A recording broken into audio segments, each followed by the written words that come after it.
Nothing happens for a reason. Pursuit of Wonder, we're back. We're reacting to this man again. Or people's. I don't know how many people are actually involved in the making of these videos. I always say he refers to the channel, on Instagram and stuff as we just dropped a whole nother video. So I don't know if that's just to be like a professional thing, like a professional trying to make it look like it's like a community and a whole bigger group. I'm sure maybe, I don't know if he's the one who's also doing the visuals, because I know he's the one who actually like writes the script for the stuff and the material that he's going to be talking about. But shouts out to Pursuit of Wonder. I always watch all of the videos because I love to watch them. And hopefully you guys enjoy watching them with me as well. That's the whole point of that. That would be the whole point. And I'm actually recording during the daytime too, which is good, but I'm not going to waste your time. Let's go. This video is sponsored by BetterHelp. By using the link to BetterHelp in the description below, you'll receive 10% off your first month of affordable and convenient online therapy. 10%. The summer was beginning, and things were going well in the small but quaint city of Dagny. A bustle of summer activity flowed the streets, and an untroubled joy filled the air. But things were about to change, quickly and dramatically. Suddenly, and without much warning, a weather front formed and moved over the city, bringing with it intense, heavy, concentrated rain. Water soon began to inundate the city's drainage systems and fill the city's impermeable streets. A flash flood would... That's a big word to use there. Impermeable streets. Not have heard that one. I have not ever heard those two words being used up on each other like that. That was interesting. Ravaged the city. Tens of thousands of people evacuated. Thousands of others who either purposely stayed or didn't evacuate in time became trapped. A young woman in her mid-20s, named Renee, evacuated the city almost immediately after receiving the flash flood warning. Coming from a rural... Would it be an Amber Alert? Oh, it's a flash flood warning. It's always usually going to be an Amber Alert on your phone, wouldn't it be? Like, I don't ever really pay attention to my Amber Alerts because they've never really been accurate. Like, they think people are just going to run out. Like, I don't know if I can make that reference because I don't know if people would ever get it. There's this funny-ass video from RDC World. You guys should watch it if you haven't, about how they expect us to react to Amber Alerts, but people don't ever actually react like that. Like, they don't go crazy over them, but you get them all the time. We all get Amber Alerts, and it's like, what the fuck am I supposed to do? Am I supposed to go running after this fucking gray Chevrolet, like this gray Nissan? I'm not like, come on, dog. But I guess it's a good thing that it's out there. Put the information out there. Maybe somebody sees it, maybe. I mean, I don't ever remember any of the cars, which might be a bad thing in case I'm out. I don't know how to feel about it, but I feel like you'd get it from an Amber Alert, right? Town about maybe the news. About 4 hours outside the city. She had only lived in Dagny for about 2 years, and this was her first time experiencing something like this on her own in the city. Promptly and in a panic, she left and drove to the rural town she grew up in, where her parents still lived. A town that was not expected to be as affected by the storm and would not be subjugated to the increased effects of urbanization. Several days would go by. Renee was safe, but the duplex she was renting and living in the city would not make it. The flooding caused severe structural damage beyond repair. Soon, her lease was mutually terminated, and she was suddenly faced with the need to find a new place to live. Rather scarred by the whole experience, she decided she was done living in the city and wanted to move back into a more rural town outside of it. And so, that's what she did. Several months later, Renee moved into a townhouse in a town about an hour and a half outside the city, about halfway between where she grew up and Dagny. While moving in, while carrying some boxes, Renee happened by one of her new neighbors, a young man in his mid... halfway between where you lived and where you went to live. That's a good spot. I don't know if I'd be... I already feel very lonely. So I wouldn't want to live too far out. It makes me feel weird to think of like being so secluded and so isolated. Like, I don't want that right now in my life. I wouldn't want to live like really far away from a city. I don't think I would. I'd like being able to like socialize and stuff like that. To have that opportunity to at least have somebody to talk, like have a lot of people around. I feel good about it. People that I could talk to, hopefully. 20s, named Steven.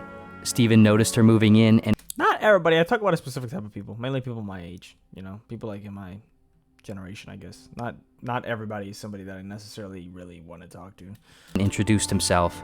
He was both somewhat awkward and very handsome. Sheesh. Renee found his awkwardness kind of endearing, though, surely influenced by his handsomeness.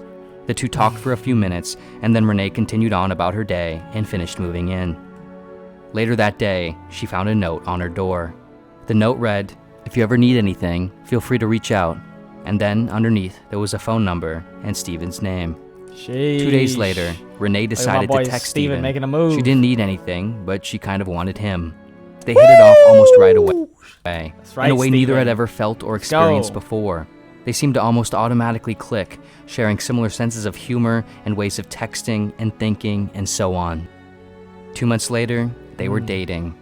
As the two spent more and more time together, it almost felt Sounds as if like they a shared the beautiful same love path story. in life, the same origins of the same star stuff, destined to reconnect and rejoin, like The same origin. That's okay. Now you're getting somewhere. The same origins of the same star stuff. I mean, technically, isn't that all of us? Same origins of the same stars from the same star.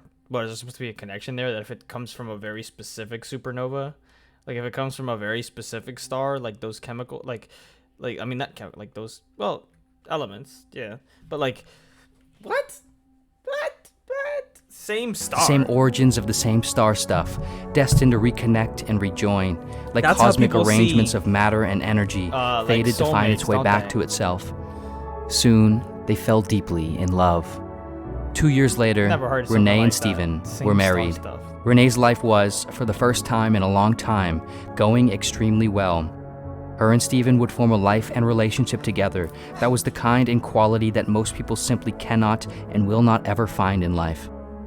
On their 1-year wedding anniversary, Renee and Steven were out at dinner, celebrating. They sat, reminiscing over their past and expressing their excitement for their future. While talking about how they first met, Renee said, "I always used to say it, and now I know it's true. Everything happens for a reason. The fact that I met you when I did, after going through everything I really was honestly just at the right time in my life to meet you. And the fact that I was pushed toward you by a literal flood, it's some kind of sign. I know that flood was the universe's way of pushing me onto my life's course." No, that's just you making false associations where there are none. You know, you're trying to make associations where there, because you know our brains are good at that. They're trying to pinpoint patterns and stuff like that. It's like not necessarily. That's what this, and he's gonna tell you. He's gonna tell us. You know? To find you, He's to gonna find this show life. you exactly why It's she's crazy, wrong. but I'm so happy it happened. I love you so much, Steven.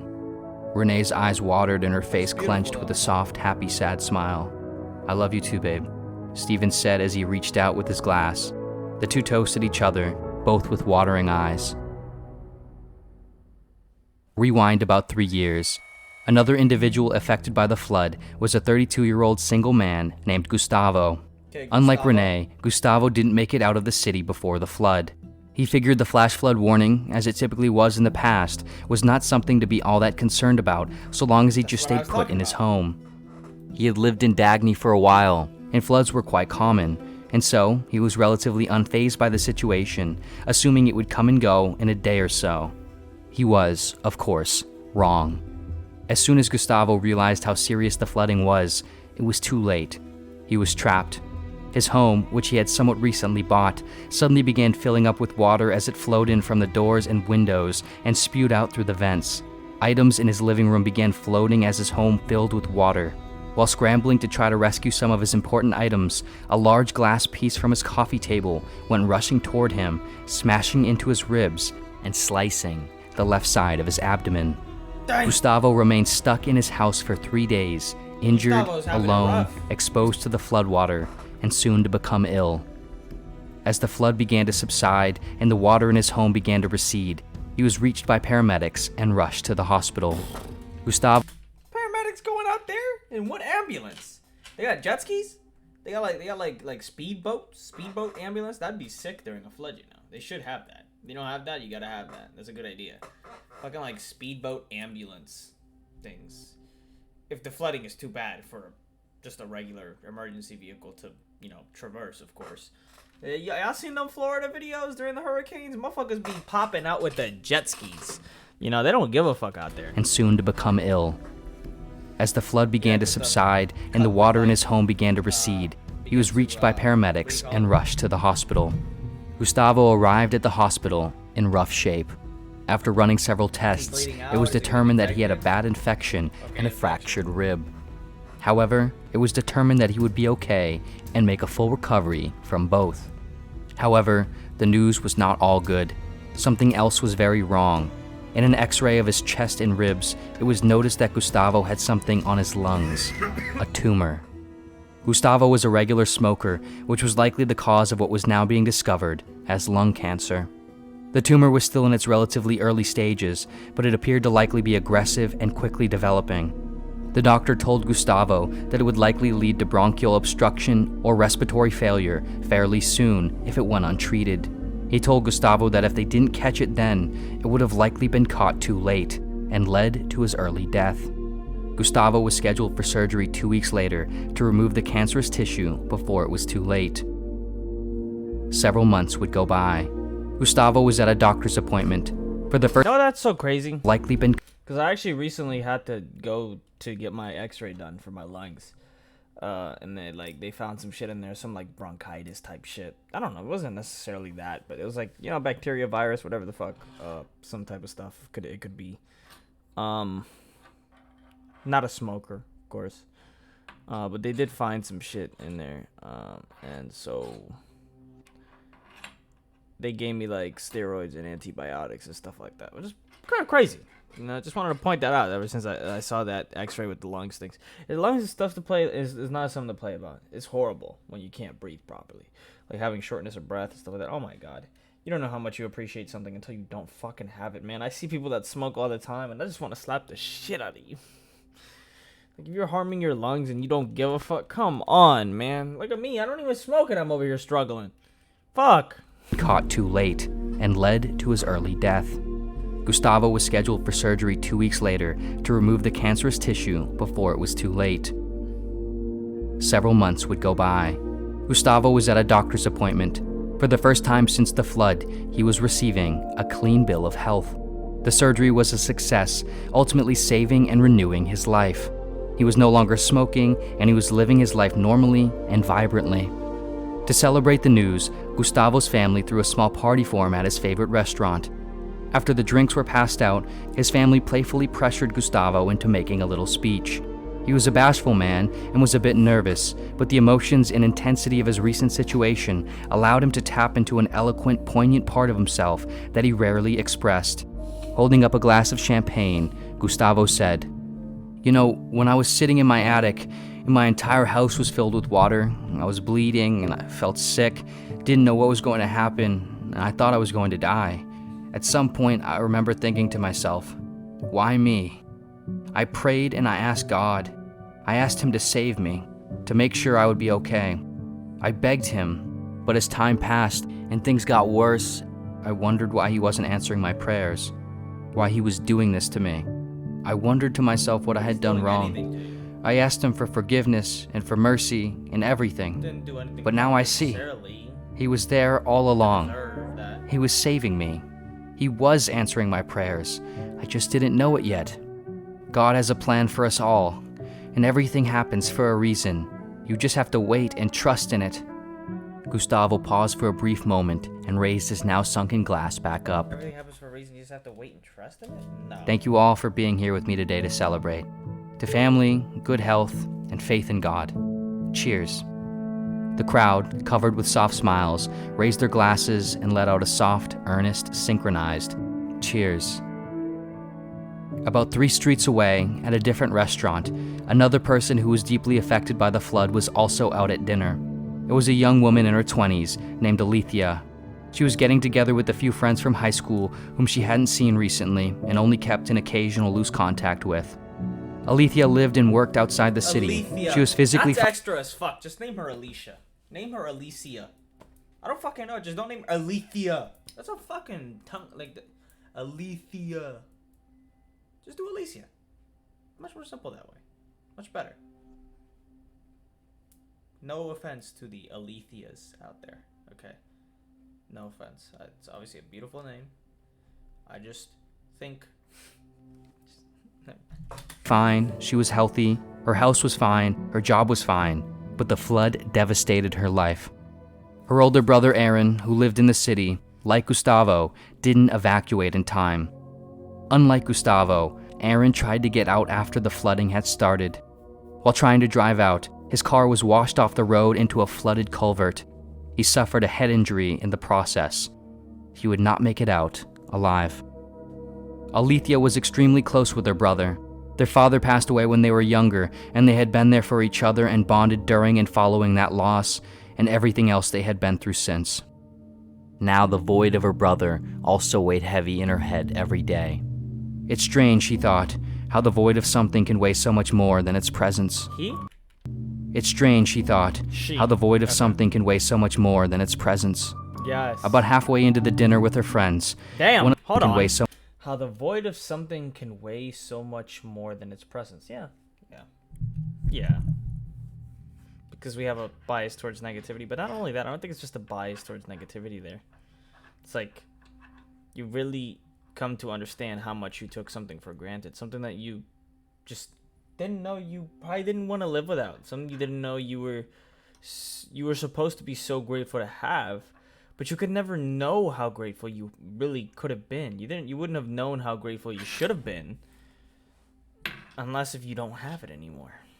That's the only really way to find out a lot of the times. Because otherwise, if it's always there, then it's sort of just nature. It's just natural. It's sort of just going to happen that you don't care as much, right? Like you don't value it as much if it's always there and you don't see a reason why it wouldn't be there. Like it's probably going to be there today, it's going to be there tomorrow, and then the day after that, it's like, well, it's like life, you don't expect yourself to die, so you don't even appreciate it that much. But then when you're dying, that's when you really appreciate living, so much more than its presence. About halfway into the dinner with her friends, one of the girls Alethea was with, named Rebecca, began talking about her recent breakup with her boyfriend. While explaining how she felt about him breaking up with her, she said, "But I just try to always remind myself, everything happens for a reason." Alethea wasn't a confrontational or argumentative person, but between the timing, proximity, and her mood in that moment, likely facilitated by her several martinis, that banal, obscene line, "everything happens for a reason," triggered something in her that she couldn't hold in. I feel that, but not "How?" Alethea said, looking up from her meal and interrupting Rebecca. A pause filled the table. "How what?" Rebecca responded. "How does everything happen for a reason?" "I don't know, I believe that the universe, or God, or the way our energies interact with everything, or whatever you want to call it, I guess, always has a plan for us. Things have a funny way of working themselves out. There's been so many times in my life where bad things have happened, and then they've actually led to good things. For me, that's just proof that those things happen to me for a reason." Another brief pause filled the table. "What if what happens kills you?" Alethea said abruptly. "Or someone you love. Someone who is a good person. Someone who does good in the world. Someone who is young and has their whole life ahead of them. Did God do that? If he did, God is a special kind of evil. That's what I always If he said. didn't, what kind of God is he? That's what I always If said. the universe did it, which of course it did in some way, it did it because of a reason, like a cause, but not for a reason. I know it's easy to think that things happen for a reason when they work out for you. We all It love happened it in some way. It did it because because of a reason. of a reason, like a cause, but not for a But reason. not for reason. For itself, being of itself.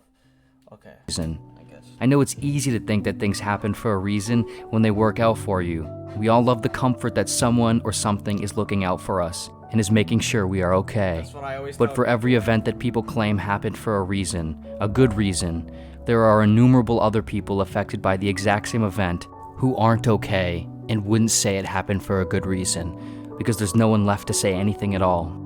Things just happen, and if you're lucky enough to still be alive after they do, I guess you can look for a reason or try and make one up. But that's as good as it gets. Another pause filled the table. This one was much longer. Then Rebecca said, "Well, if you are alive, is that not enough?" It's not enough just to live or survive. That's what animals do. I wouldn't want to live the life of an animal. It's not enough. Because when you do live a life of an animal, constantly stressing and worrying about your next meal and all of this stuff, and you also have the added bonus of having a self, right? Being self-aware and conscious and sentient, conscious agent, a conscious, aware agent, aware of itself, navigating through the universe, you're not gonna want to live like just any other animal. You know, you're gonna want more. You're gonna try to figure out a way where you can get more. You can use up as little cognitive resources as humanly possible, and you're just gonna want more. Nobody wants to just live for the sake of like just living. Imagine if it sucked. Imagine if it wasn't fun. Imagine if you didn't have a meaning or purpose or friends. You don't want to just live. Living sometimes isn't always just enough. You know, I wouldn't say so.